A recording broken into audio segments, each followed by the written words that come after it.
Hey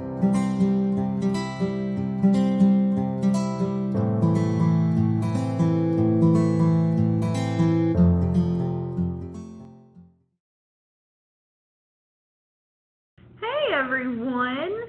Man, we have had such a good time this summer learning all about animals that can camouflage, learning about animals who can defend themselves like turtles in their shells. We even learned about animals in the Arctic. We've learned so much and we've had so much fun doing it. Well, today we're going to talk about one of my all-time favorite animals. Drum roll, please. Sharks! As you all know, sharks are large fish that live in the oceans all over the world. There are over 400 species of sharks that range in size. Some sharks, like the different types of lantern sharks, are really small and can fit in your hand. But other sharks, like the great white shark and the tiger shark, are huge. The biggest shark, the whale shark, can grow to 60 feet. That's as big as one of the heads on Mount Rushmore. Now, sharks have been around for a long time, like 450 million years, a long time. During all these years, all these different species developed at one time or another, but some of them that have existed at one point, they don't exist anymore. The largest shark to have ever lived was called the megalodon, which means large teeth, and this thing could grow to almost 70 feet in length and was 3 times larger than a great white shark. Luckily for beachgoers, this shark is no longer around because, man, would that be scary seeing that swimming beside you. There are so many shark facts to delve into. Let's head on over to the reading corner for this next bit. Hi, welcome to our reading area. So the book I'm going to read to you is a cute little story about a shark that has a ton of really cool shark facts in it. So can you spot all the shark facts? Let's read it together. So it's Great Sharky Shark, A Tale of a Big Hunter by Suzanne Tate and illustrated by James Melvin.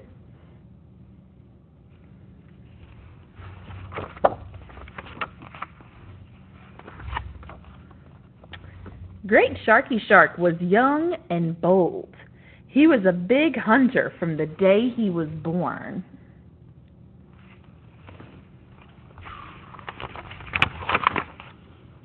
He was tough and rough, a white shark. Thousands of tiny teeth-like points covered his body. Great Sharky Shark went looking for food all the time. His sense of smell was superb. He could tell from a tiny, tiny smell if there was something to eat nearby. And he was always on the move. If he didn't keep moving, he would simply sink. Great Sharky Shark liked to hunt alone for food. He always stayed clear of bigger sharks that might eat him. But he didn't mind when his sister swam nearby. She was a little smaller than he. One day, the 2 young sharks swam near an old shipwreck.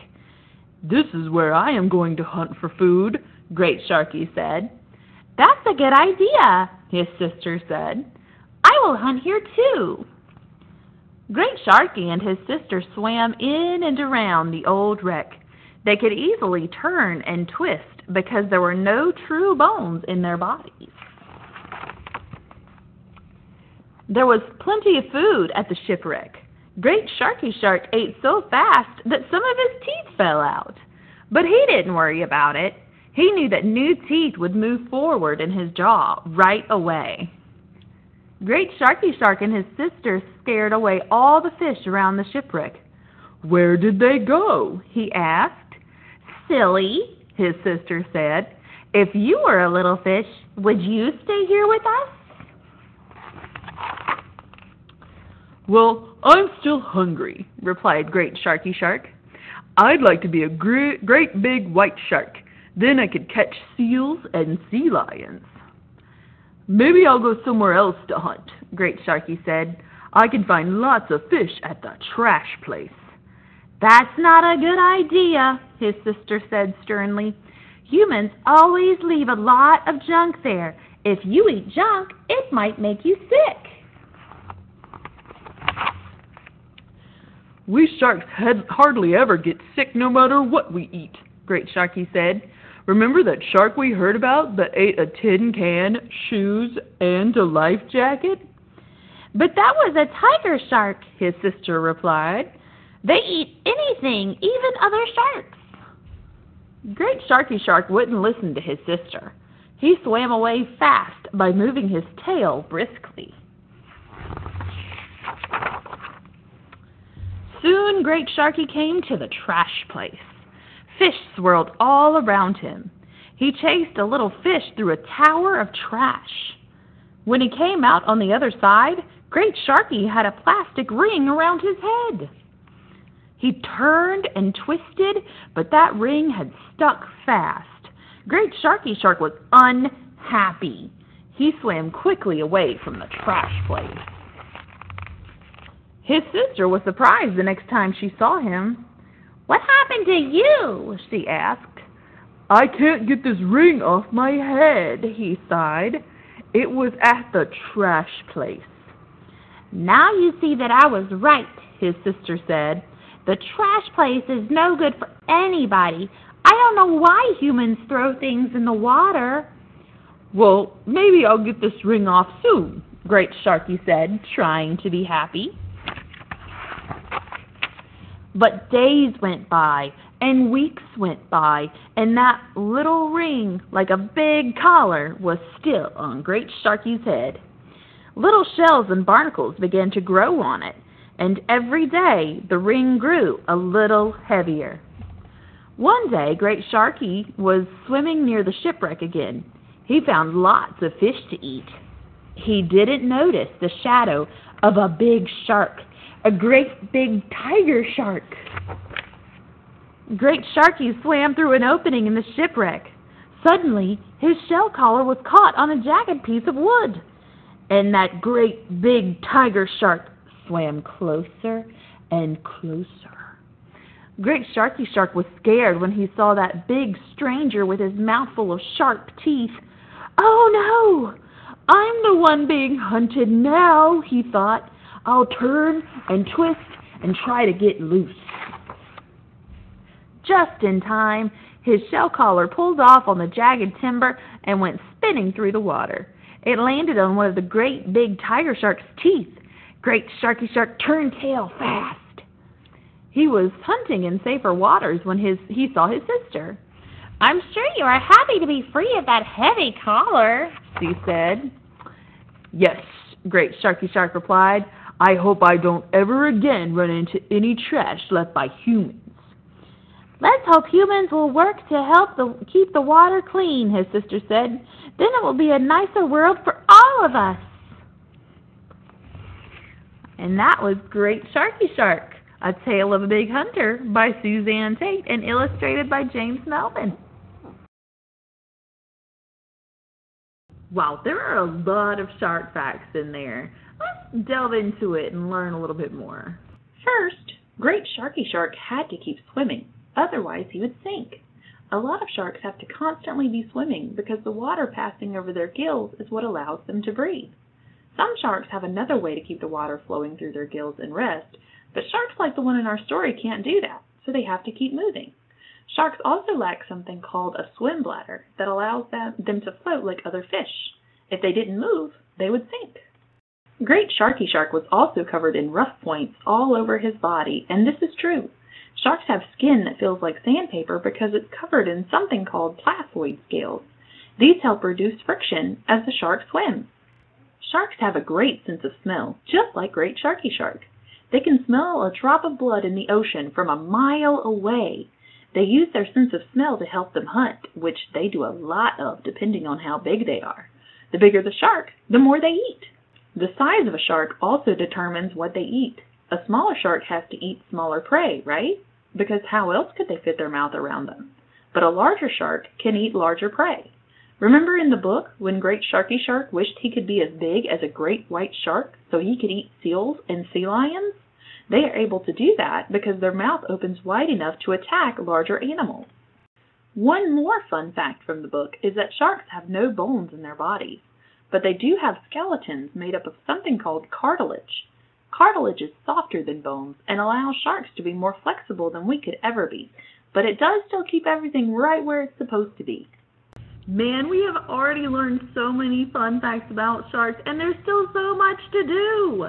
Let's head over to our lab to see if there is some sort of experiment we can conduct about sharks. Professor, what have you got for us? Thanks, Kirsten. I'm Professor Lee B. Rary, and we're out here in our lab. Well, as you can see, we're not really in a real lab. We're outside because the experiment today we're going to do is a little bit messy, and I don't feel like cleaning the ceiling. So, as you know, sharks can be really small, but they can also be really big. And the bigger the shark, the more teeth they have. And sharks can have a lot of teeth. I mean, a lot of teeth. Some sharks can have up to 50,000 teeth in their lifetimes. That's a lot of teeth, my friends. And can you imagine cleaning that? Imagine being a dentist and having a shark come into your dental practice to get their teeth cleaned. You would need a lot of toothpaste. So that's what we're going to do today. We're going to make some shark toothpaste. Be sure if you're going to conduct this experiment at home, you get mom and dad to help you because this is going to be an explosion. So we're going to start. We're going to take our hydrogen peroxide and we're going to pour in about a half a cup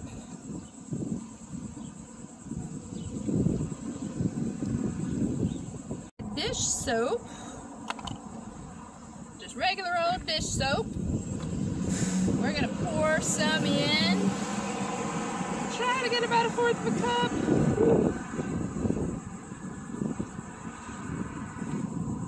Yeah, looks good. All right. Now, we're going to we need active dry yeast, just a little packet. Got our active dry yeast in there. We're going to I've got a cup of just regular warm water. I'm going to take a few spoonfuls. Well, if I can. And get it in there. It's about 3 or 4 spoonfuls, and you mix it up really, really well. If it's clumpy, you got to add a little bit more water. Mine's a little clumpy. Alright, now that we got that nice and mixed, before we add it, we're going to add in, we've got a little bit of food coloring.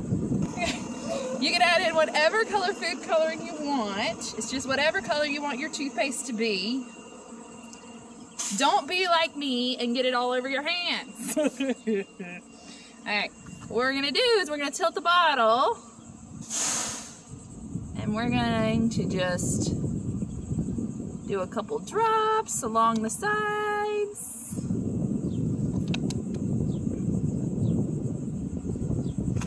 See? Alright, now my friends, comes the fun part. We're going to see a little explosion. Try to move this out the way. Alright. Now, if you have a funnel, grab a funnel. And you're going to have to pour this in really quickly and then pull it away really fast, all right? It's going to explode pretty quickly. So, without further ado,